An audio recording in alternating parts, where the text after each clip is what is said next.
works.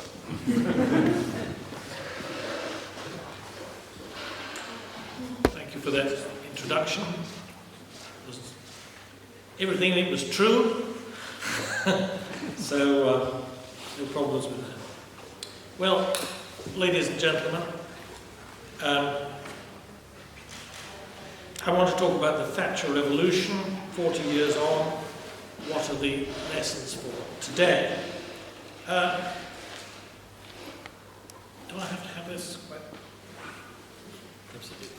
Anyway, not all anniversaries are worth remembering, and certainly not all revolutions are worth celebrating. I can think of a few that should only be recalled with horror. But Margaret Thatcher's election as British Prime Minister 40 years ago marks one of the most significant turning points in 20th century history, particularly economic history. And to the extent that she introduced a revolution, it merits celebration. More importantly, however, reflecting on the challenges she faced and the achievements as well as the shortcomings of her 11 and a half years in power should suggest lessons and prompt insights that are useful to us today. Well, the case against considering the Thatcher government's changes a revolution could well have been put, oddly enough, by Mrs. Thatcher herself. She didn't consider herself a revolutionary, or even a counter-revolutionary. Her aim was, on the face of it, conservative.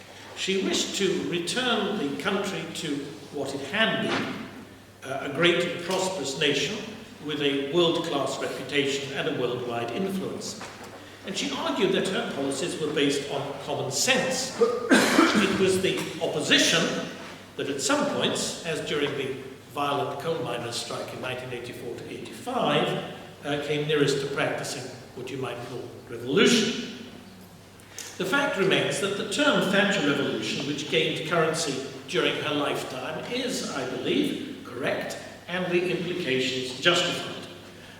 This is because, first of all, the changes implemented were all part of an ideologically defined and integrally connected scheme of things, and not just the sort of haphazard approach that most governments pursue. Secondly, the scale of the changes that resulted was huge, and they in turn changed the nature of Britain. Thirdly, partly by example, partly because of the momentum given by connection with Ronald Reagan, and partly with the fall of communism in Eastern Europe, Thatcherism became a recognizable global entity. Margaret Thatcher, like Ronald Reagan, but unlike most contemporary politicians, at least the respectable ones, had beliefs. She started out with a set of convictions, and though they evolved and broadened in their application, they did not essentially change. She, after all, established an ism, Thatcherism. The problem with most ideologies is that they have a limited shelf life. Every ism, you could say, eventually becomes a wasm. But Thatcherism, in one form or another, is likely to last because it's based on an accurate reading of human nature, takes account of the human condition, reflects human aspirations, and has generated a large amount of human prosperity. Margaret Thatcher's Methodist background, a shopkeeper's daughter, a scientist turned lawyer, a woman, of course, something that both helped and hindered, but always made a difference. These things gave her politics a distinctive flavour, one that some people found attractive and others did not. She was indeed hated by many during her life and after her death, yet she won 3 general elections and is reckoned Britain's greatest post-war Prime Minister, according to all the opinion polls. She was someone with passionately held beliefs, which she expressed in memorable sound bites, which, unlike today's, were her own and authentic. Among these, I should just mention in no special order, Government has no money, only what it takes from the people. In other words, keep taxes down. Every earner an owner. In other words, encourage people to build up savings, own property and shares. More controversially, there is no such thing as society, which phrase got her into a lot of trouble, but it's worth reading out the whole quotation from an interview with a women's magazine in 1989, and that's what I shall do. She said, "I think we've been through a period where too many people have been given to understand that if they have a problem, it's the government's job to cope with it. I have a problem, I'll get a grant. I'm homeless, the government must house me." They're casting their problem on society. And you know, there is no such thing as society. There are individual men and women, and there are other families. And no government can do anything except through people. And people must look to themselves first. It's our duty to look after ourselves, and then also to look after our neighbour. People have got the entitlements too much in mind without the obligations. There's no such thing as entitlement unless someone has first met an obligation. In other words, we must all accept responsibility for ourselves and our families and not expect the taxpayer to shoulder the burden.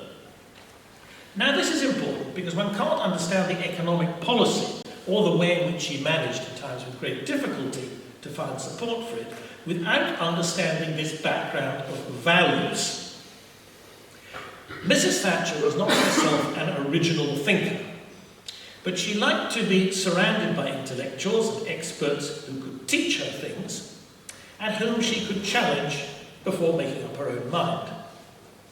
The process of doing this began before she became leader of the Conservative Party in 1975, and it never stopped. The Thatcher government's main claim to policy originality was in what was called the supply side, to distinguish it from the demand side. That is the Keynesian and post-Keynesian view that demand management was the prime goal of government economic policy. Supply-side changes included the privatisation programme, the reform of trade union law and reduction of trade union power, marginal cuts in income tax and reforms in corporation tax, deregulation in all respects, and I'll say more about this in a minute. These supply-side changes were, in fact, crucial to transforming Britain's economic performance. The failure to make such changes, as in Croatia, is the main reason why some countries fail to prosper. Two things at once need to be understood about this reform programme, and each has relevance to would-be reformers now. Here and now, I should say.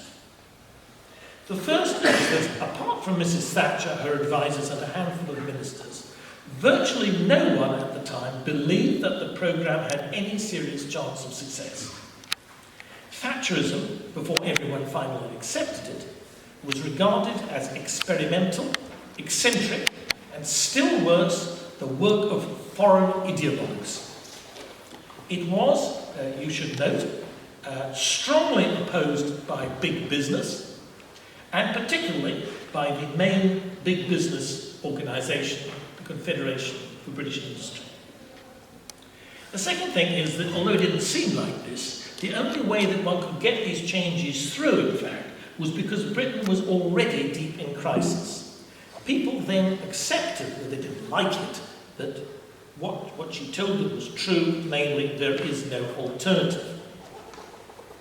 Well, I would classify Margaret Thatcher's outlook as follows. She was first and foremost a British patriot. Everything was for Britain. She was proud of Britain's historic role in the world. She often widened that out into regard for what, following Churchill, she would call the English-speaking peoples. It is, though, important to remember that though she was a staunch Cold warrior, Ronald Reagan's trusted ally, the Cold War did not mean everything to Britain as it ultimately did to America. Britain had distinctive national interests, and for her these always came first. Similarly, when critics then and since complain that all she cared about was economics, this misses the point. She knew that only economic recovery would allow Britain to be great again, and greatness, in one sense or another, was her ultimate objective. Shades from across the Atlantic. Secondly, she was an economic or classical liberal. She was not, please note, a so-called neoliberal, a redundant term employed by so-called post-Marxists who think it is clever. She was influenced, of course, by Adam Smith, but directly by the London-based Institute of Economic Affairs, which promoted free market thinking from the 1950s on. Her approach was broadly that of an Austrian school economist, and she devoured Friedrich Hayek's writing. Her policy was probably more practically influenced by Milton Friedman, specifically as regards monetarism, and in the last period of her government, she was sympathetic to Art Laffer's arguments for tax and wealth-generating marginal tax cuts. She believed that the free market, not the state, free trade, not protection, limited government, not interventionist government, a rule of law, not ad hoc regulation, that these were the path to prosperity. She rejected economic planning in all forms that generations of collectivists had proposed. Incidentally, she did not believe in the so-called trickle-down theory, which is just a caricature. She understood that individuals and businesses satisfying the demands of customers were the only generators of prosperity. She was, though, a liberal within limits. Unlike most of today's self-styled liberals, she did not extend her view of rights to group rights, and she did not, by and large, look to the state to intervene in order to protect them. She distrusted the power of government, the ambitions of politicians, and the plans of social engineers. She had a very high view of the rule of law, a phrase often on her lips. She believed in private property, including inherited property. She spoke of the threat of a one-generation society. She was, in that and other respects, you could say, a traditional conservative. She believed in order as a condition for liberty, as Edmund Burke did. So that was what Mrs. Thatcher believed. But what did these beliefs prompt her to do when she gained the power to give them effect? If one were to use a single phrase to sum that up, it would be to reverse the decline of Britain. Britain in the pre-Thatcher era was regularly called the sick man of Europe.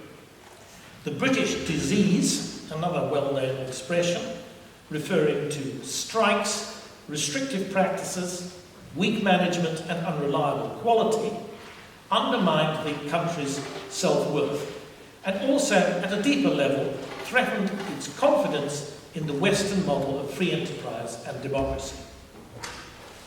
That model was too, we should remember, under attack in the 1970s, when the prevailing view of how the Cold War should be resolved was by a convergence, as the word went, a convergence of the two opposing systems. Britain's decline thus seemed at the time to mirror that of the West. Mrs. Thatcher's approach consisted of the wholesale reversal of socialism in all its forms. She saw the problems of high inflation, public sector monopoly, trade union power, excessive public spending and borrowing, penal tax rates, and unnecessary regulation as interactive, each adversely impacted on the rest, and all to the detriment of productivity and growth. The problems were, in her view, systemic. They could not therefore be solved by the techniques of post-Keynesian demand management, a bit of reflation balanced by some controls or consensus in industry, but rather by structural changes to the economy. It followed from this analysis that while the timing of measures had to be flexible, the overall direction was always fixed. As I noted, the scale of the obstacles was huge. In the light of the experience of the previous Conservative government, broken in 1972 and driven from power in 1974 by the Coal Miners' Union, it was thought that no one could run the country without trade union agreement. If people suggested that perhaps steel, ships, aircraft and motor vehicles should not be in the public sector as they were, it was said that no one would ever want to buy these inefficient state-owned industries. The expression the ratchet effect was coined to describe the reality of economic policy. An incoming Labour government would regulate and nationalise, pushing it to the left, but an incoming Conservative government never deregulated or denationalised, failing to push it back to the right. The result was that Britain became, despite changes of party government, an increasingly socialist country. Hayek dedicated his famous The Road to Serfdom in 1944 to, quote, the socialists of all parties. Interventionism was accepted. It was just a matter of who would intervene and with whose interests in mind. Specifically, it was asserted that inflation and pay could not be kept down without controls, what was called the prices and incomes policy. The underlying, pervasive, and ultimately dangerous attitude, because it challenged democracy, not just prosperity, was essentially that nothing could be done. The chief bureaucrat of the day, Sir William Armstrong, was quoted as saying in 1973 that, I quote, the work of the civil service is orderly management of decline. Mrs. Thatcher despised what she saw as that ingrained culture of defeat. In fact, the concept of reversing economic decline, against which the Thatcher government chose to be judged, is in some respects not a very useful one. Like the concept of competitiveness, it treats economic advance as a zero-sum game in which one player's success is tantamount to another's failure. What actually matters to a nation is whether it is getting richer and at what rate.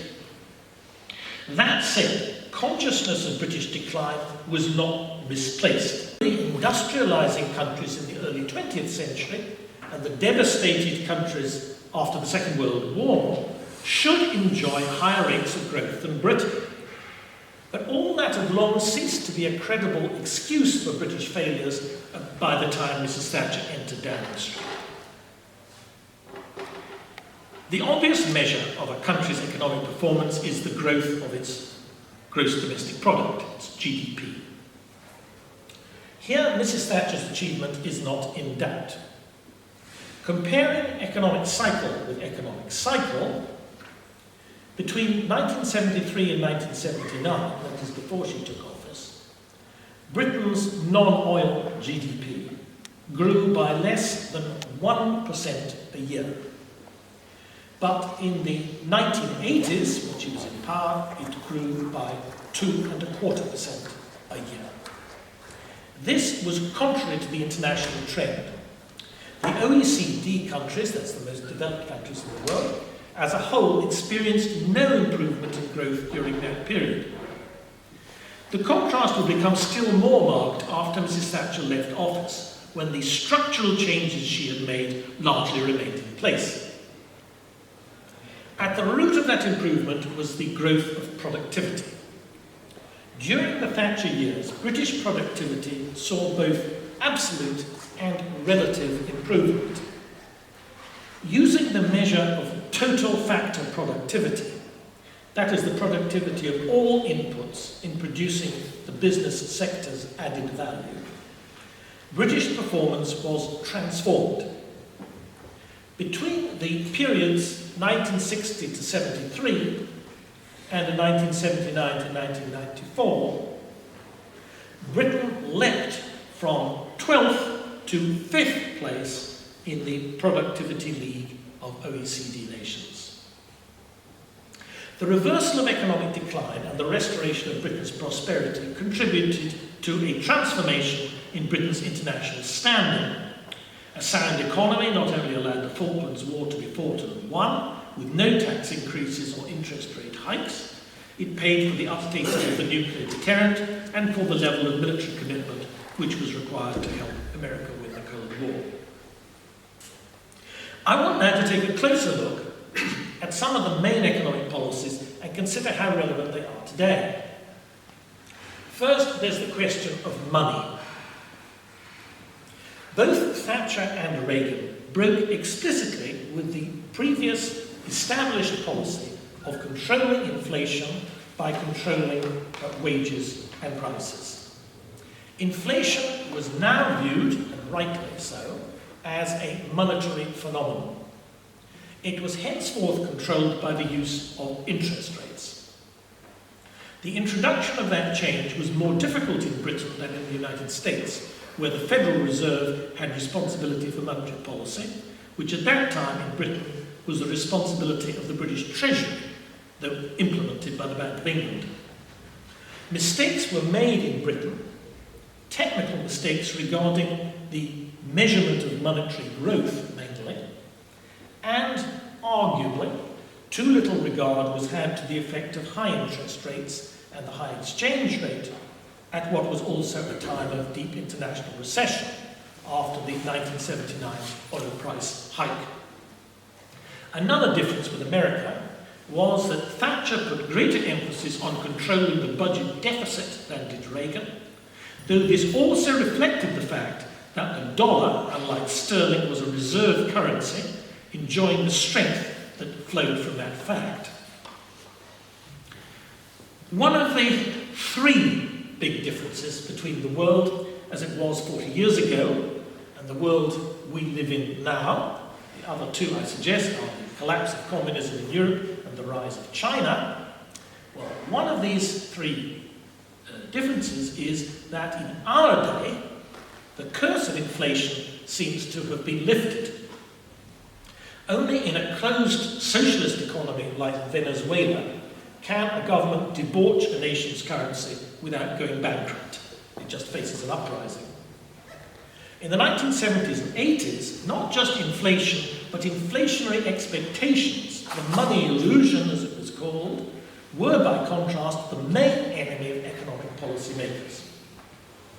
The Thatcher government was very tough, perhaps too tough in retrospect, in squeezing inflation out of the system, while curbing public borrowing, even at one point by increasing tax rates to do so. But it's worth remembering that as recently as 1975-6, that's under the previous Labour government, when the International Monetary Fund intervened, the deficit was running at 9.25% of GDP and inflation at 25% and rising. The thinking in those days was that government borrowing crowded out, as the phrase has it, investment in the private sector by pushing up the cost of borrowing. In today's world, that is not generally regarded as a serious problem. Far more of an issue is the risk of default from irresponsible sovereign borrowing, which is behind the problems of the Eurozone.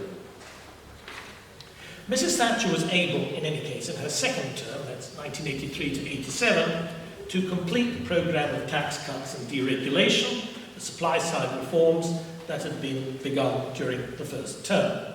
Economic growth had resumed in 1983, and the world moved out of recession, and this provided the opportunity to implement the changes. Although over the whole period of her government, tax rose because of the need to cut inherited public sector borrowing, marginal income tax rates fell at crucial points in the income distribution. The overall marginal tax rate of the average worker dropped by 2 percentage points, and that of the top earner by 35 percentage points. The effect of these changes was to reward work and success. This concentration on incentives generated profit and attracted investment, which was then used productively because labour practices had been reformed. The most important tax cuts in both the UK and the US were those in the marginal income tax rate of wealthier earners. This policy was naturally a direct challenge to socialism. And the rule that I shall now shamelessly claim as Harris's law, that the more directly any policy contradicts socialism, the more beneficial it is, was fully justified by the outcome. Mrs. Thatcher inherited from the Labour government income tax upper rates of 83% or 98%, taking into account the surcharge on investment, the so-called unearned income. And yes, you heard that right, 98%. She first got rid of that surcharge and reduced the top rate to 60%, and then in 1988 to 40%. As the famous Laffer curve predicts, this resulted in no loss of tax revenue to the Treasury. Wealthier earners worked harder, invested more, and declared more tax. The proportion of tax paid by the top 1% of taxpayers in Britain rose from 14% to 21%. The same policy was pursued by Reagan with the same results. Between 1981 and 1988, Reagan cut the top rate of income tax from 70% to 28%.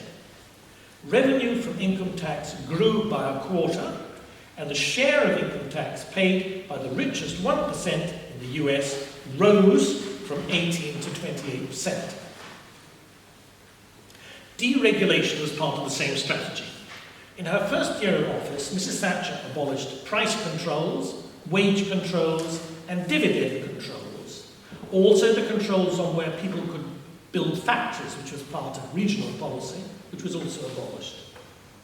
In what was at the time regarded as an appallingly risky venture, she also abolished all foreign exchange controls, which had been in place for decades, allegedly to support sterling. This was beneficial to Britain because it meant that investors could now buy foreign assets using the strong pound, which would in time provide a flow of income to the country when North Sea oil ran out. It also helped spark the worldwide move for abolition of exchange controls, which was one of the key conditions for globalization. The trade unions.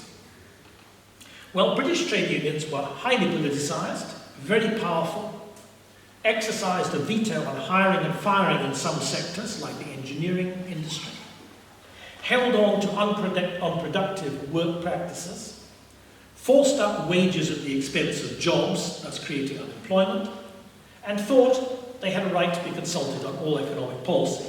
That situation now changed. Secret ballots for union elections and before strikes, restriction of union legal immunities, action to prevent mass picketing and secondary action, along with several bitter strikes, transformed the prospects for British productivity and investment. Now, I've mentioned privatisation.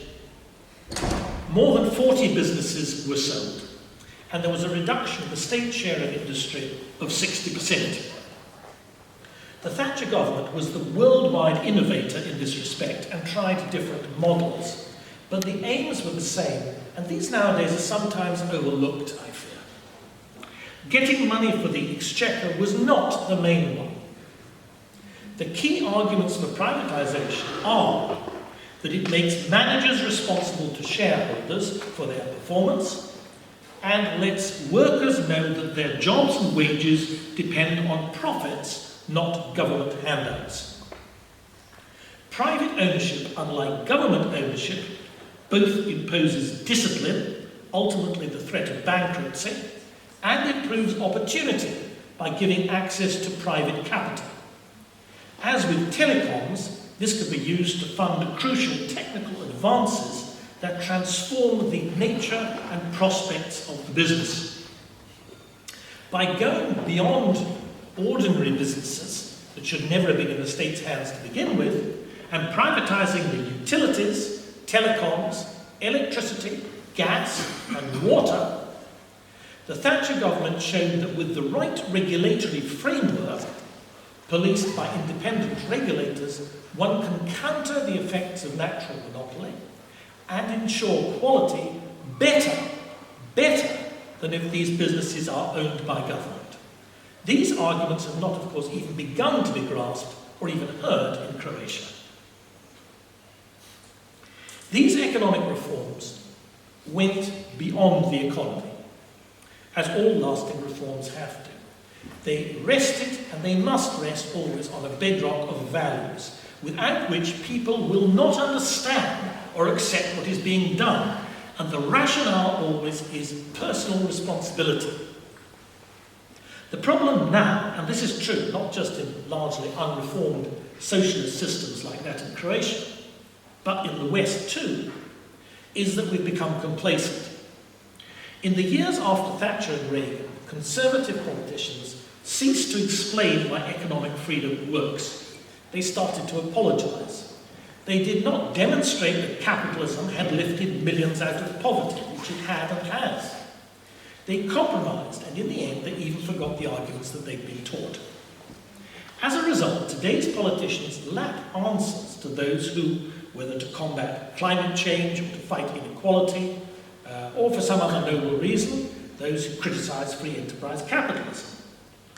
The only sort of capitalism favoured today, it seems, is a highly regulated brand, often supported by quite irrelevant nationalist rhetoric, and based on old mercantilist illusions about the sources of national wealth that were exploded definitively in the 18th century. Partly, this embarrassment, one can call it that, stems from misunderstanding the Thatcher legacy in social terms. I want to say something about that. It's briefly worth noting three such criticisms, before adding, incidentally, one of my own, albeit from a Thatcherite viewpoint. The first criticism is that the reforms increased unemployment. They did. At one point, it doubled. But this was concealed unemployment, employment in unproductive jobs, which became real unemployment. The other side of the picture, though, and it's why Britain has only 4% unemployment now, is that the conditions were created for more lasting, well-paid jobs. 1.5 million jobs were created, and significantly, self-employment rose by 75%. The second criticism is that another result was more inequality. This is also true. But equality, except equality before the law, was never an aim. Enforcing equality of outcomes, or indeed so-called equality of opportunity, always involves more coercion and a reduction of liberty. And the Thatcher government put liberty first. Inequality is, in any case, frequently a condition for growth, because allowing innovators, for example, to reap rewards, and the rich to enjoy luxuries, means that in due course poorer people will be able to have higher living standards too, as yesterday's innovations and luxuries become cheaper and more available. Third, it is said that the poor grew poorer or that the number of poor people increased. This is untrue. Welfare benefits and pensions kept up with inflation. The measurement of poverty in relative rather than absolute terms, as is currently the case with the so-called poverty line, which you may or may not know is defined as 60% of the median income at any time, this measurement of poverty in relative terms is simply nonsensical. It is absolute living standards that should concern us, and in all sectors of society, as far as can be judged, these rose or stayed broadly stable. The criticism which I think should be made is that some areas of state provision were almost untouched by Thatcherite reforms. The National Health Service is still an inefficient quasi-monopoly with no charges and not insurance-based. Pensions are still pay-as-you-go, rather than, as in Chile, privately funded. Schools, despite years of argument, never saw the education voucher introduced. Finally, then, what are the lessons for today? Well, one relates to Europe, which I deliberately left to last. It's a large topic, but the points I want to make relating to the Thatcher years are more limited. Mrs. Thatcher's dealings with the European Union, as it became, had three phases. The first was when she was negotiating for a sharp reduction in UK contributions to the community budget. In this, she largely succeeded. The second phase was when Britain was pressing for the removal of internal barriers, so-called non-tariff barriers, to trade, what became the single market. This was a qualified success. Some barriers fell, but the Commission also acquired new powers, which it used to make regulations having nothing to do with promoting markets. The third phase was the final dispute over what became the Maastricht Treaty, the later Eurozone, and the growth of the Federal Europe. And in this she largely failed, because she was removed from office, and these plans went ahead. But before that, she'd achieved one very important thing. Her opposition to Britain's ever joining a single currency forced all the British political parties to promise a referendum before that was considered. And the euro is so unpopular in Britain that no one has ever dared propose the abandonment of sterling, and I predict they never will. This compressed account demonstrates something which the rest of the Thatcher years confirm.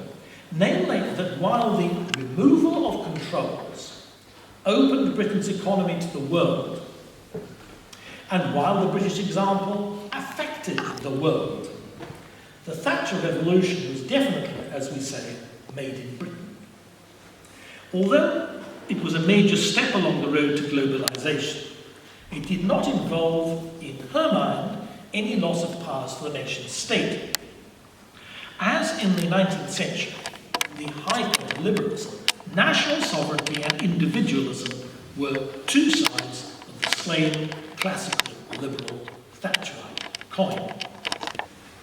The same, interestingly, I think, is true of the other great successes of economic reform if we look around the world through history. They were not imposed from outside by supranational bodies, and they were not even assisted by outside grants or special trade agreements.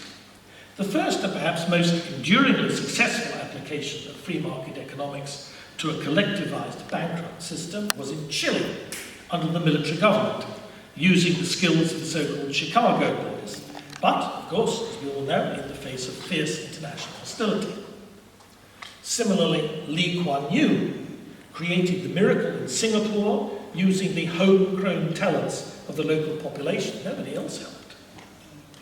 Poland, still the great European success story that didn't even undergo recession in 2008 to 9, was reformed in the early 90s through the shock therapy of Leszek Balcerowicz, not by the European Union or the IMF. Indeed, the EU's attempts to impose its own economic priorities on member states have not been a success. They have had, and they still do have, severe political consequences. They've also contributed to what is a now probably unstoppable national populist resentment at being told what to do by international elites. So the lesson I draw from all this is that nations must sort out their own economies, or the reforms will never take root. One-size-fits-all prescriptions rarely work and lack real roots. More generally, there are three other points that strike me when I consider the application of the Thatcher analysis to our conditions today. First, microeconomic policy, the supply side. Microeconomic policy is today neglected in favour of macroeconomic policy, and this is a mistake. I don't intend to go into the case for and against the euro. There's somebody ought to in Croatia, since clearly the politicians don't want to. But we can certainly say that entry into the euro is no panacea for the structural failings of the Croatian economy or other similar economies. In the case of all the ex-socialist countries, it's only by sweeping away the remains of socialism itself that you can improve productivity, and without higher productivity, you can never have higher living standards. Croatia and other countries should concentrate on doing what Mrs. Thatcher did, cutting back the role of the state, reducing taxes, deregulating, making it easier to do business. Talk of the euro is at best a distraction from that task. Mrs. Thatcher never lost sight of the fact that a free economy, like a free society, cannot exist without a clear, honestly applied rule of law. Britain has been fortunate in that regard, other countries like Croatia, less so. But unless swift, honest, reliable justice is forthcoming from the courts, then the cost of doing business is much higher, because in any negotiation, no one knows whether a contract will ever ultimately be upheld. In these circumstances, a national economy breaks down into local economies, with greater inefficiencies and higher costs, including costs to the taxpayer, be it noted, because such arrangements are almost always informal, as we correctly say. Sound economics requires sound institutions, and that was always the Thatcher understanding. Finally, in order to preserve a free economy, we must do much more than argue the benefits of international trade. Not least because only a relatively small part of our economies, even today, is internationally traded. We have to start at home by educating every new generation about how the economy works. This isn't just a matter of seminars and statistics, but reminding people of what they know from their own experience to be true, but find difficulty in applying more widely. For example, Mrs. Thatcher's line that the government has no money except what it takes from the taxpayer. Government should be limited, providing a framework, not directing outcomes. But government, as we know, given the chance, just grows and grows. The paradox is that while government exists in theory to serve the general interest, the more it expands, the more it becomes captured by private interests, particularly where the rule of law is weak. Socialism, collectivism, corporatism, however you call it, has done at least as much harm in the world to people's ability to think clearly as to their ability to work productively. Without a sense of personal worth and individual responsibility, both discouraged by socialism, a free economy will not long survive. So it has to be explained and defended, not just exploited. As none other than Tony Blair reluctantly admitted, we know what works. Free enterprise capital